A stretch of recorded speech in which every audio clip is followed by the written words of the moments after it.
The aftermath of All right, so slavery. today we're going to Part talk about 1. the aftermath of slavery, right? And a lot of times we hear about slavery and we hear about the historical or the major parts of history that slavery actually impacted. And we're just going to touch on a little bit of that, but majority of this series is going to be talking about how slavery impacted peoples of the African nations after slavery was abolished completely in 1865. The first thing I wanted to touch on is there were many, many devastating effects when slavery ended. Okay, there were a lot of promises that were made.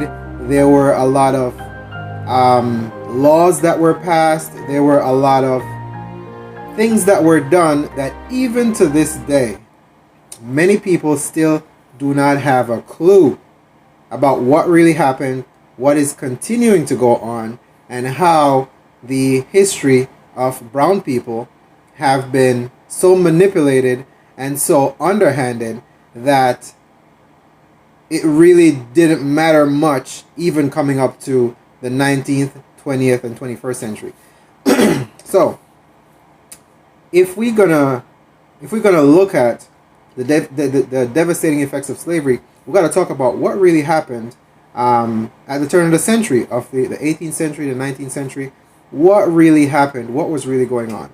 And when slavery ended, you got to remember that a lot of these slave owners that owned slaves, they were paid by the U.S. government for what was considered their property.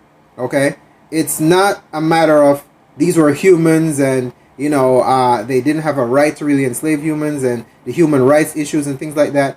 They were simply looking about their business. Okay, they didn't care about how you want to phrase it, how you want to put it, how you want to codify it.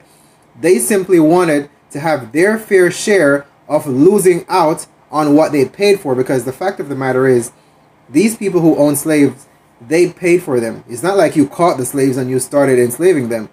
You literally had to pay for them after they came off the ship. Just like if you ordered something from China, when it comes to the shores of whatever country you're at, you have to pay the custom duties, you have to pay the fees, you have to pay every single expense that comes with owning that property. And that is what the United States government paid for after slavery came to an end. So those people who were affected, they got paid off in order to keep their earnings up to par.